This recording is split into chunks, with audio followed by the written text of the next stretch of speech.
It was the turning point of World War II. 3 million soldiers, hundreds of thousands of ships, planes, and tanks. A logistical complexity unprecedented in a military operation. This was the Battle of Normandy.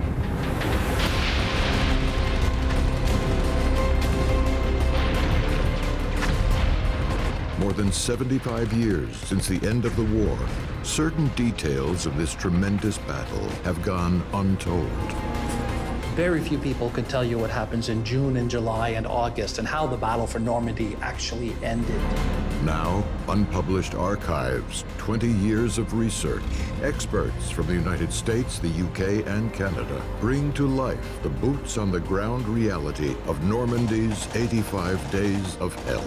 Liberation has come to Normandy, but so has war. 3 months of savage combat.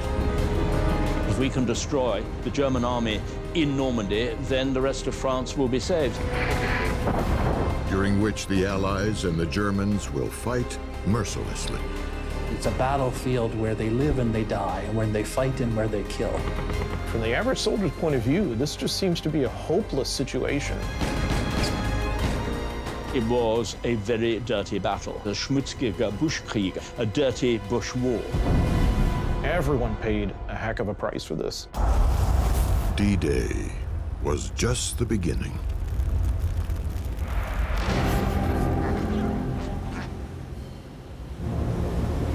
June 6th, 1944. Early morning. Thousands of ships embark from England, headed to the French coast of Normandy.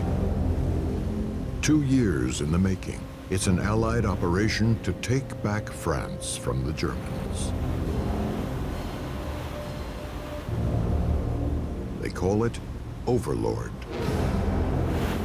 Rarely in history will you find a time where these major powers are all mobilized almost to the full extent of their strength to have this confrontation over what is to happen with the Normandy invasion.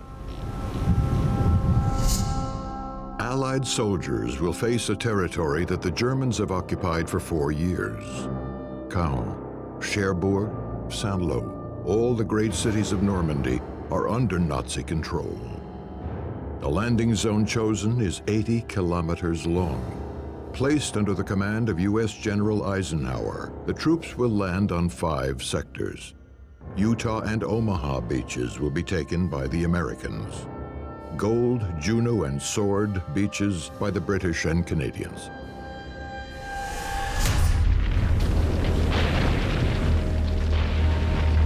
Around 6:30 a.m., the first waves of Allied soldiers land on French soil.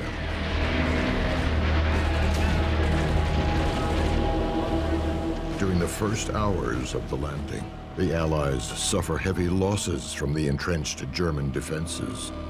But soldiers and armored vehicles continue to land, putting pressure on the enemy. The vital part of any seaborne invasion, like Operation Overlord, was to get ground rapidly, because only then could you start to push back the enemy so that they could not keep firing at the beaches.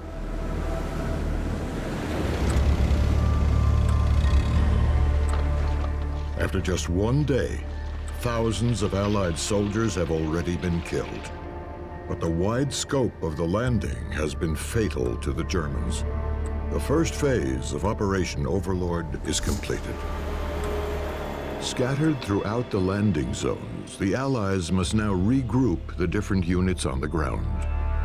You've got to link up those 5 beachheads as quickly as you can. If they're not linked up, then the Germans can fill the gaps and can begin attacking the Allies from any direction they want, from what military people call the flanks. Eisenhower and his generals needed to create a buffer zone to protect against the German counterattack that would come. And in fact, they prepared for that. The plan for sealing off Normandy was called transportation, and this meant bombing all of the bridges over the River Seine to the east and over the River Loire to the south, so that the whole of the Norman area was completely cut off. But also, it meant smashing houses and towns and villages at crucial crossroads and places to prevent the Germans bringing up reinforcements and supplies.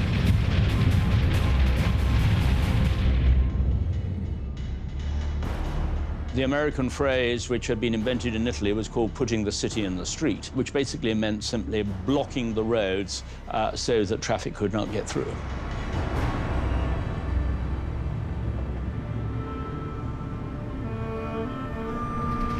Even before the fighting starts inland, Normandy is partially destroyed.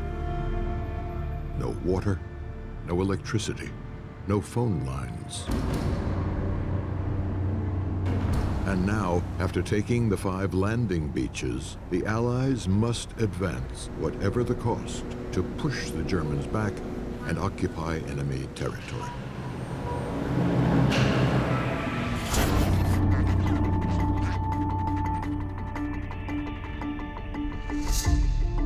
The first objective of General Montgomery, commander of the British and Canadian forces, is to seize the city of Caen, located nearly 20 kilometers from Sword and Juno beaches. On day 2, Montgomery is convinced that he will succeed in rapidly capturing Caen. But facing him is General Erwin Rommel, known for his feats in Africa and nicknamed the Desert Fox. Rommel mobilizes his most powerful armored divisions to meet the British-Canadian forces advancing towards Caen and block Montgomery's Allied offensive.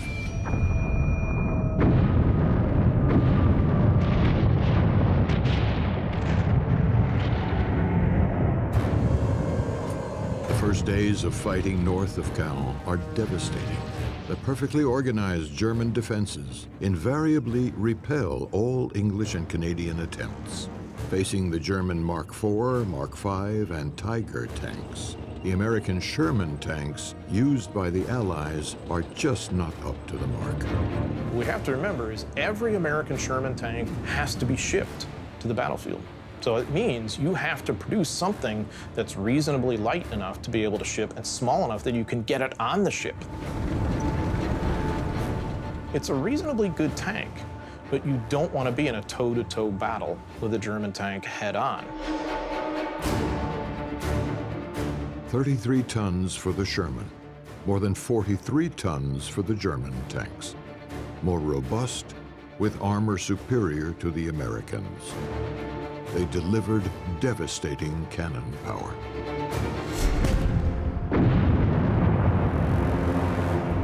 The muzzle velocity of those tanks meant that if it hit you, that shell was going to penetrate your armor, probably, especially along the sides, and either go straight through or, worse, rattle around inside and explode. While the British and the Canadians are defeated on the east flank, the Americans start advancing on the other side. General Bradley commands the troops. Their first objective is 17 kilometers from the coast, a small town of Carentan and its network of roads and railways. Carentan is really the key to seal off the Cotentin Peninsula and then capture Cherbourg, which is the greatest harbor in Normandy. But also in tandem with that, you're going to start moving southward towards the town of Saint-Lô.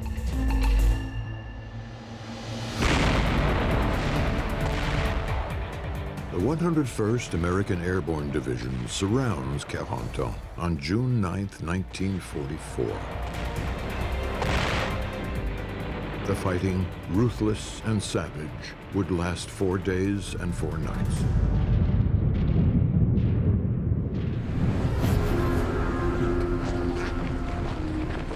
On June 12th, Carentan falls into American hands, with heavy losses on both sides.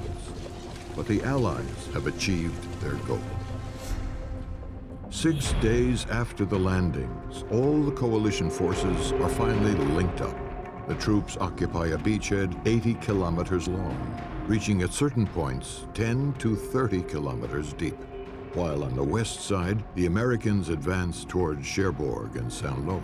On the east side, the British and Canadians still clash with the Germans, who maintain their positions around Caen. These repeated defeats put Montgomery in a difficult position with the U.S. command. He's desperate to win a first irrefutable victory on the battlefield. On June 12th, he attempts an encirclement maneuver by skirting Caen from the west to trap the German divisions.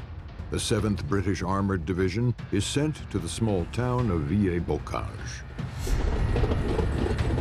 But the Germans anticipate the move and ambush the British with a Tiger tank battalion commanded by Michael Wittmann, the most impressive tank commander of World War II.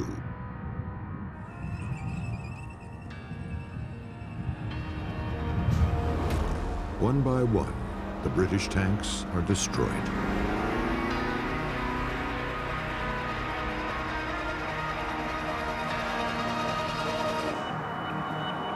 The failure to capture Villers-Bocage by the 7th Armored Division and 30 Corps did impact badly on morale. They just realized that it was going to be a far tougher job than they had thought about or imagined when they set sail.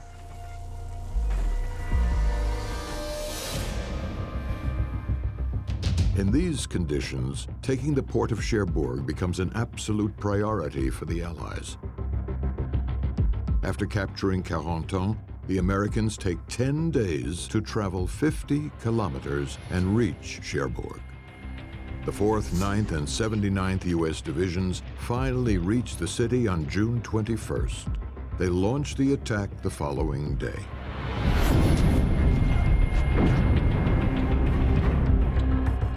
Three U.S. divisions are all just advancing north towards Cherbourg and trying to get into the town as quickly as they can.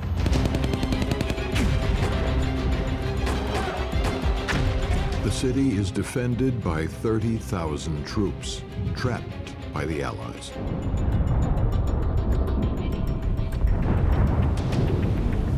They're doomed because the Allied Navy from the seaward side can pound them, and then the American Army coming from the landward side can kind of just catch them in a vise.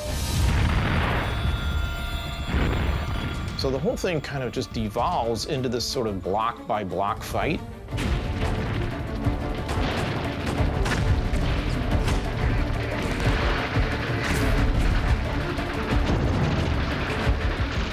It will take a few days before the American soldiers drive out all pockets of resistance in the city.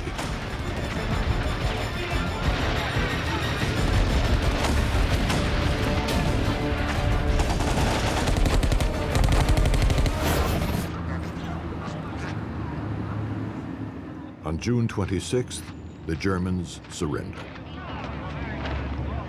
Thousands of soldiers are taken prisoner. After 4 long years of occupation, Cherbourg finally tastes freedom once again.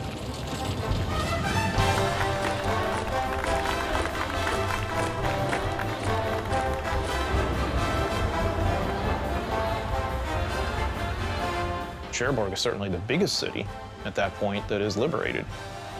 There is this larger German surrender, and the Allies then have it. As an average soldier, that still wasn't necessarily your typical day. So those who were there, say at Cherbourg, tended to remember that.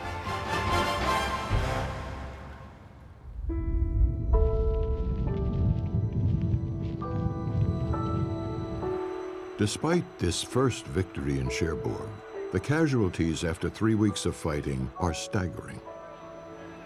Thousands of soldiers have already been killed or wounded.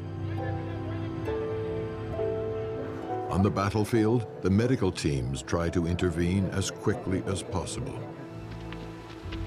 They transport blood, set up field hospitals. A complex organization is established to follow the troops as they advance. In spite of the losses, the Allies keep moving forward, day after day after day. After the Americans take Cherbourg, they head south. The next Allied target is less than 90 kilometers away, the city of Saint-Lô. But the American soldiers face one of the most dangerous regions for infantry and tanks, the Normandy bocage. The bocage is made up of cultivated fields separated by ditches and embankments, canopied by hedgerows several meters high.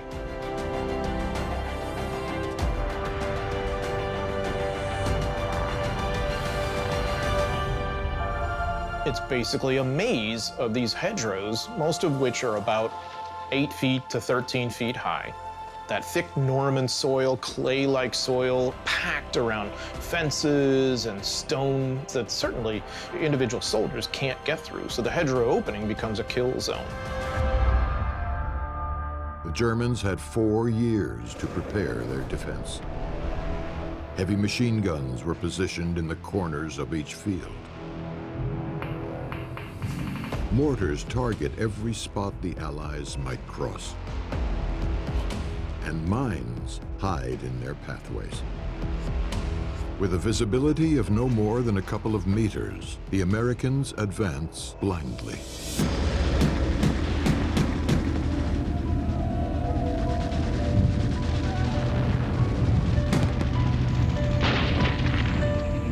Up against the Germans, dozens of Allied soldiers die, taking back a mere meadow or a single hedge.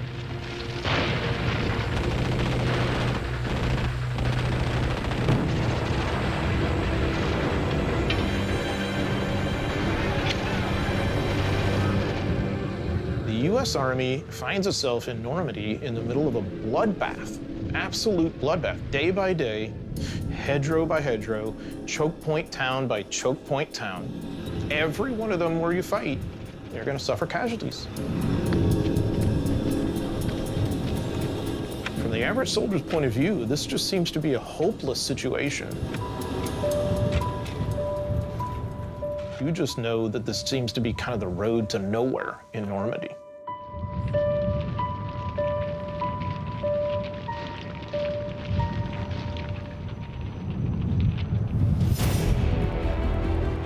As the Americans try to navigate the Normandy hedgerows, the British and Canadians are still attempting to break the German stronghold around the city of Caen. The British General Montgomery decides to change his offensive. He launches Operation Charnwood. On July 7th, 467 Allied planes dropped more than 2,500 tons of bombs on enemy-occupied areas around Caen.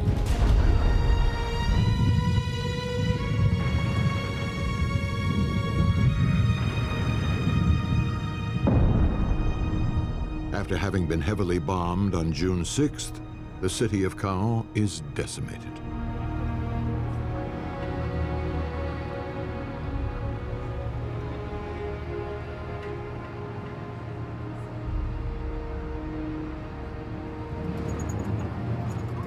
On July 9th, the British and Canadian soldiers finally enter the city from the north.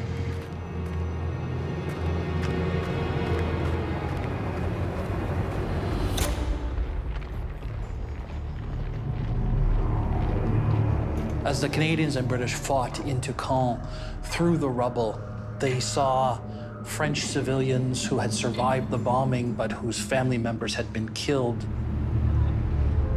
They talked about hearing the screams of the French civilians who were trapped.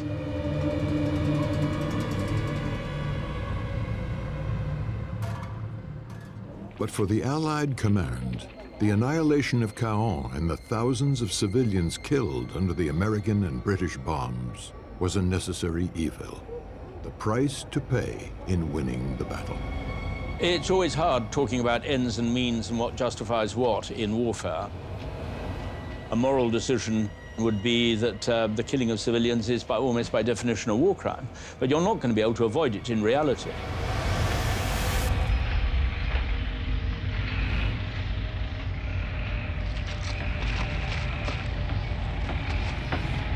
The priority was, we've got to defeat the Germans because In a way, we accept that Normandy is going to be really the sacrificial lamb for the whole of France.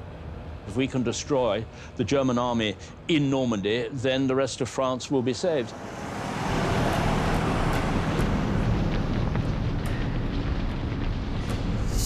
While the British and Canadian troops gradually liberate the city of Caen, the Americans continue to struggle against a strong German resistance on their way to Saint-Lô.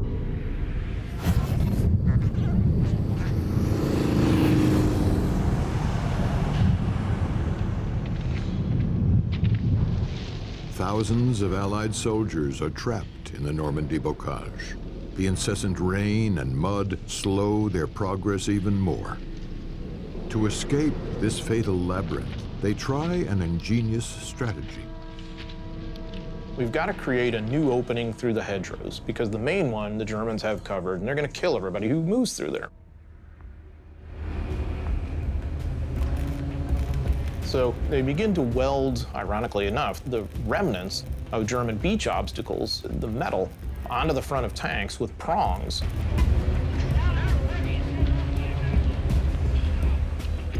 And begin to use the tanks then to punch a new opening through the hedgerow.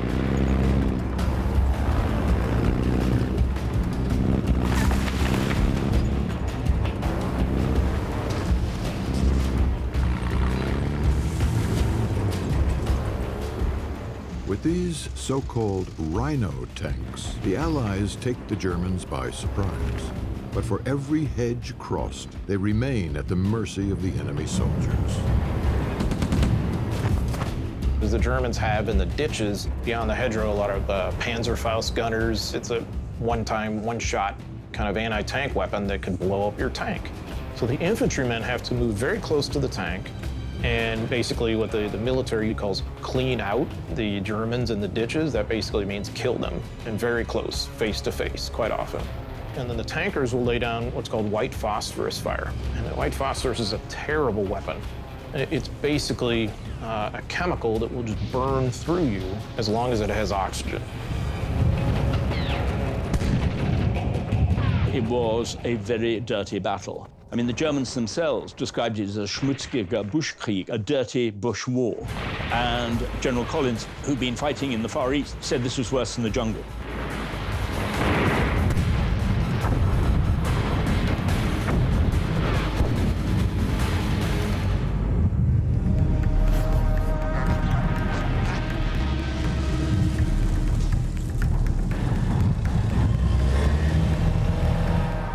On July 18th, after 3 weeks of relentless fighting since the capturing of Cherbourg, the Allied soldiers finally enter the city of Saint-Lô. But upon arrival, not much remains.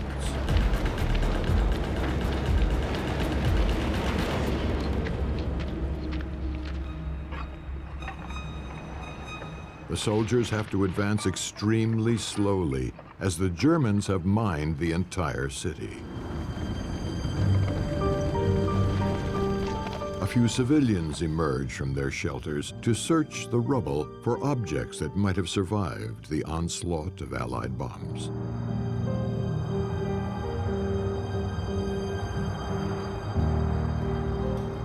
After Cherbourg, Saint-Lô is the second great victory for the Allied command. But the state of the city, which is later nicknamed Capital of the Ruins, exemplifies the high price of liberating Normandy.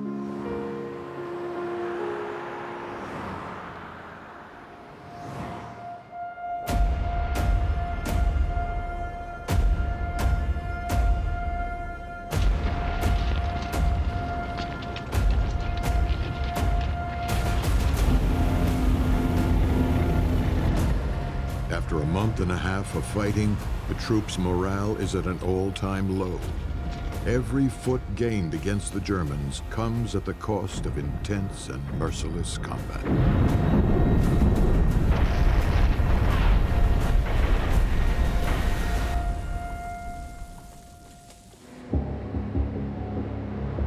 There's the stress of not knowing when the next German shell is going to come in and whether it's going to hit near you or not. They see a very limited battlefield. It's a battlefield where they live and they die, and where they fight and where they kill.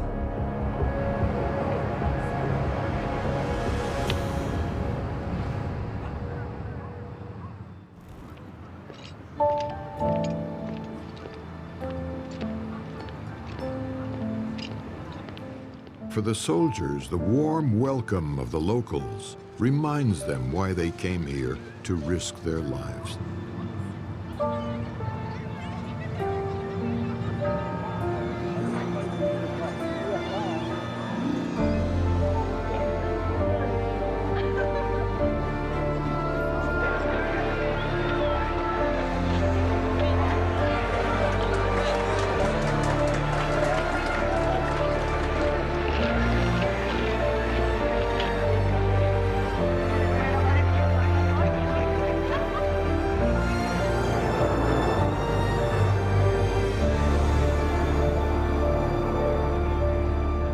A little alcohol, cigarettes, simple gifts that lift the men's spirits before the next advancement, the next mortar fire, the next death.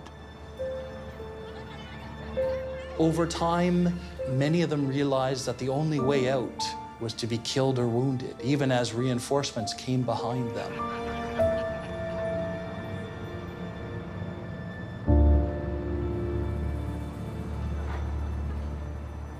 Their world became very small. Battle stress became a tremendous problem in the fighting in Normandy.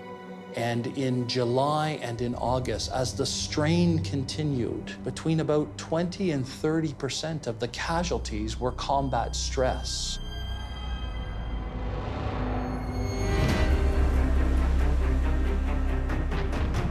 To compensate for losses, reinforcements land daily on the Normandy beaches and are immediately sent to the front line. After a month and a half of intense fighting, the main cities of Normandy have been taken from the hands of the Germans. But the battle is far from over.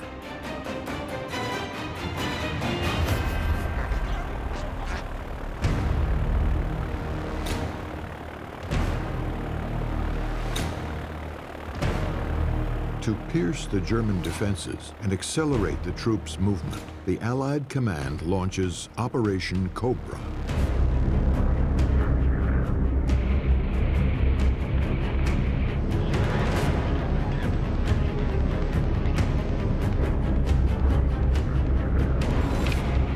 Cobra is conceived around the idea of, gosh, we have all these great bombers, all this air power we've been using to pummel German cities. What if we carpet bombed a part of the German lines in these hedgerows to punch a hole and have an opening now for our armor and all of our other troops to get through here very quickly?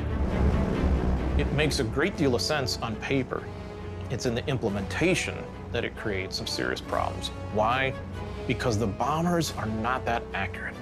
You're asking them to do something they're not really capable of doing, which is to bomb close within about 1,000 to 2,000 meters of their own ground troops.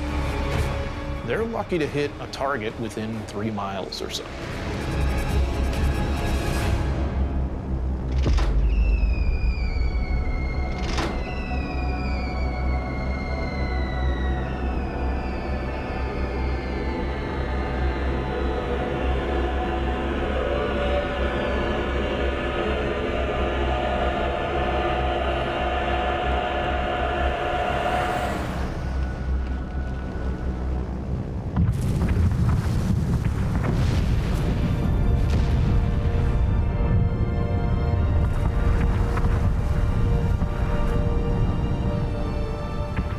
For 2 days, thousands of bombs hit the front line southeast of Saint-Lô.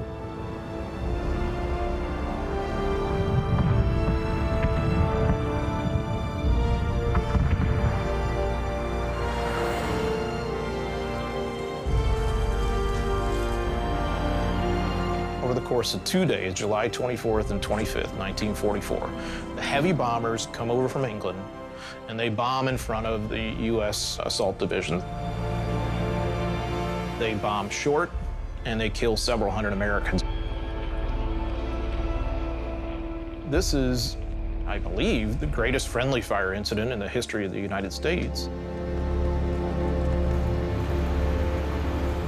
But it also, the good news is it does tremendous damage, of course, to the Panzerlehr Division, the Germans who are on the wrong side of this. And so Cobra does what it's designed for.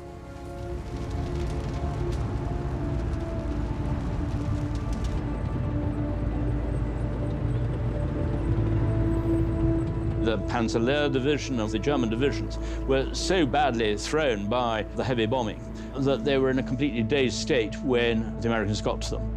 Within 2 days, the real breakthrough had been achieved. In just a few days, thousands of Germans are taken prisoner. The Reich forces have suffered one of their heaviest defeats since the beginning of the war.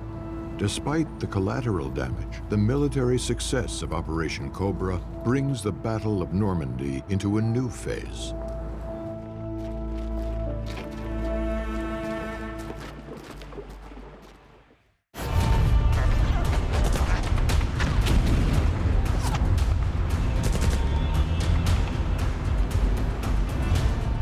On July 28th, the town of Coutances is captured by the Allies.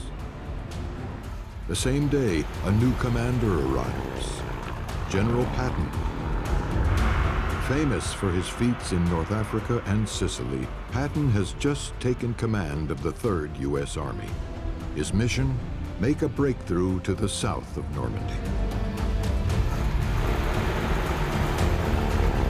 The Germans feared Patton more than any other Allied general. Patton's new job, which he was extremely excited about, was the prospect of taking over, having his own army, whence the breakout came from Normandy.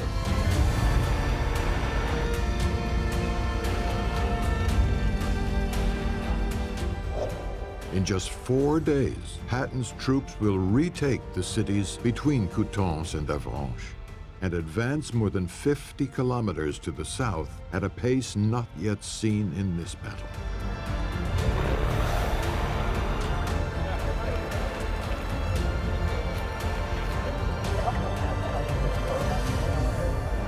As they progress, thousands of German soldiers are taken captive. This really took the Americans all the way through, down past Avranches and out of Normandy, even into northern Brittany. It was a spectacular smashing of the German armies in Normandy. This was definitely the start of taking the fight right the way through into France.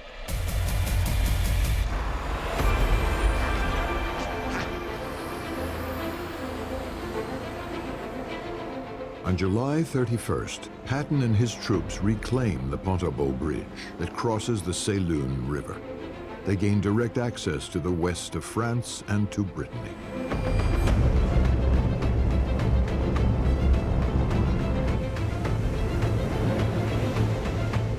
The following day, the Americans arrive at Mont-Saint-Michel, completely abandoned by the enemy.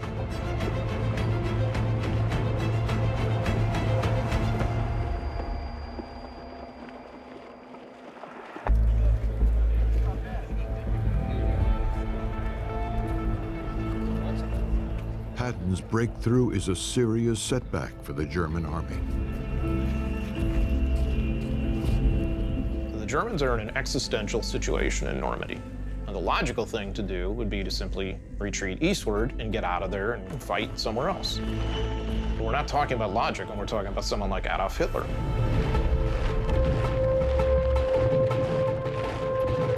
Instead of ordering his troops to retreat, Hitler decides to counterattack. His plan? Send his tanks to the town of Mortain, close to where several American units have joined up. The goal is to create a breach in the Allied configuration meant to reach Avranches by cutting the American army in two and regaining control of the area.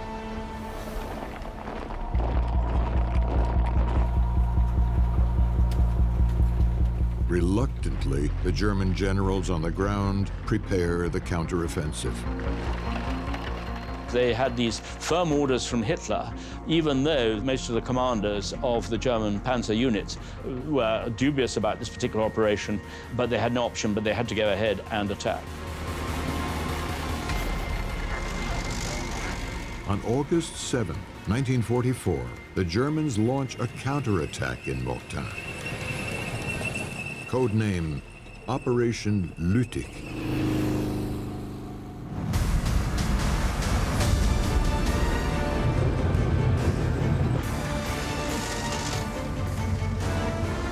Columns of panzers attacked the 30th U.S. Infantry Division with full force.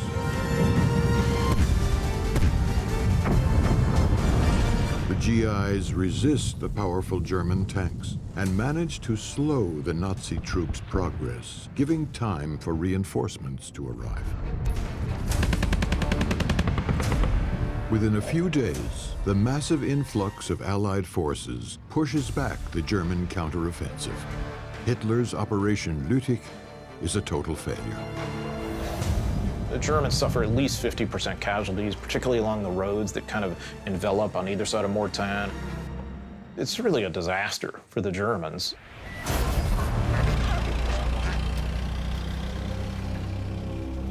By mid-August, the German forces are defeated.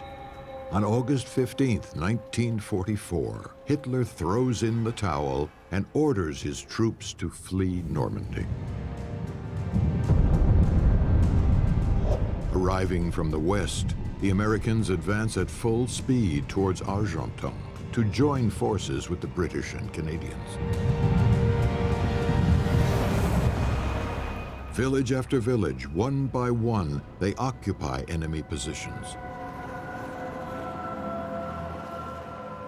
They annihilate the areas of German resistance. The small village of Rennes, tirelessly held by the Wehrmacht, and an SS unit is reduced to rubble.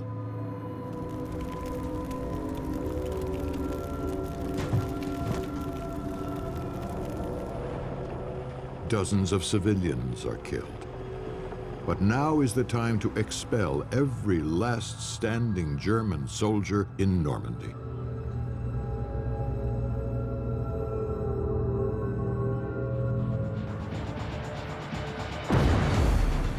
Bradley and Montgomery coordinate the Allied troops' movement. In the west, the Americans advance towards the Seine. In the north, the British and Canadians increase their pressure on Falaise. In the south, the French Armored Division of General Leclerc, along with the Americans, head back up to Argenton. Between the cities of Falaise and Chambois, a pocket starts to form, trapping nearly 100,000 German soldiers. If the Allies manage to close the gap on the east side, they will cut off any chance for escape. Bradley boasted to visitors to headquarters, never does a general get an opportunity like we have now to close this gap and basically to seal them off. The Battle of Normandy had been fought over hundreds of square miles, but it seemed to funnel at the Falaise Gap. And this enormous battlefield of hundreds of miles gets focused down to a very small, deadly place.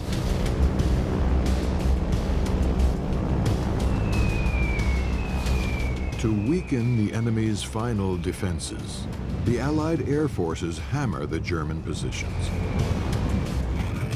On the ground, the fighting is unprecedented.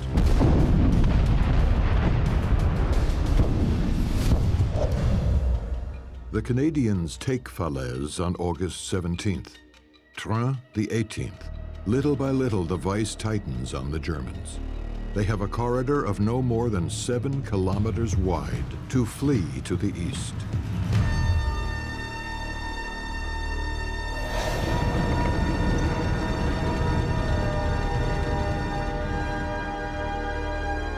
The massacre inside the pocket at Falaise was horrific.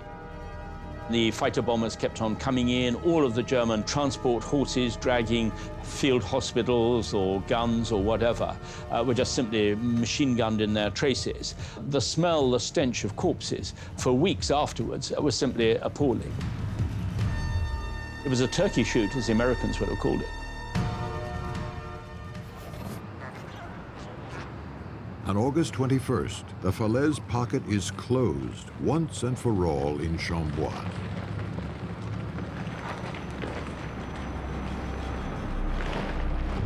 Tens of thousands of Germans are taken prisoner, and thousands laid dead.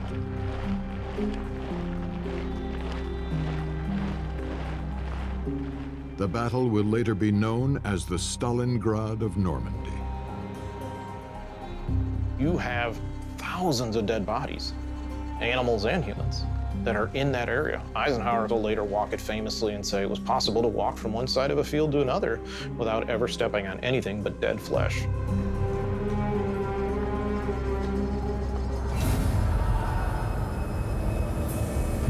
I think that is something to try to imagine today, that Falaise Gap filled with corpses and wounded, screaming men.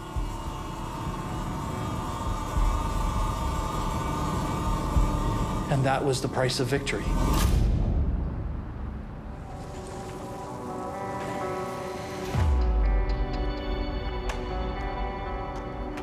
In the city of Argenton, liberated the day before by the 80th U.S. Infantry Division, cameras immortalized the meeting between the soldiers and the city's mayor.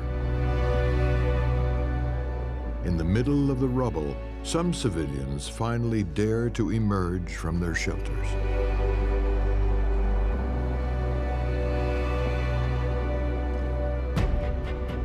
The Falaise-Chambois battle will be the last one in these 3 months of fighting in Normandy. On the Allied side, 220,000 soldiers were killed or wounded, and 20,000 civilians were killed. On the German side, the Reich Army lost more than 200,000 men, and another 200,000 were taken prisoner. On average, 1.5 battalions were being ground down or destroyed roughly every single week. In many cases, a division would last no longer than, say, 2 weeks.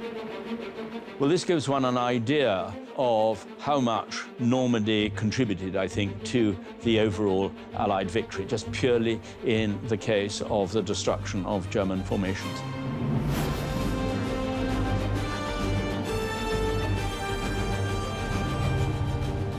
By the end of August, hordes of soldiers and vehicles land at Cherbourg and head east to eradicate the rest of the Nazi army.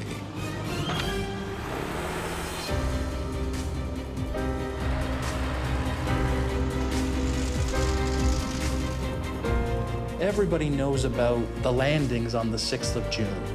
Very few people could tell you what happens in June and July and August and how the battle for Normandy actually ended.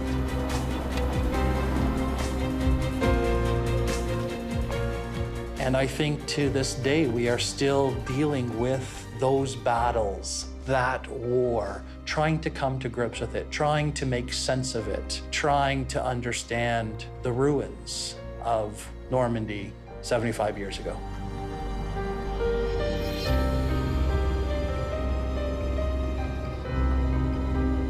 As few as 50 cameramen tirelessly shot each day of this historic battle.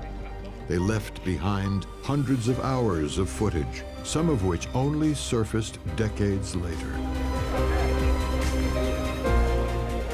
For future generations, these images will remain the final witnesses of Normandy's 85 days of hell.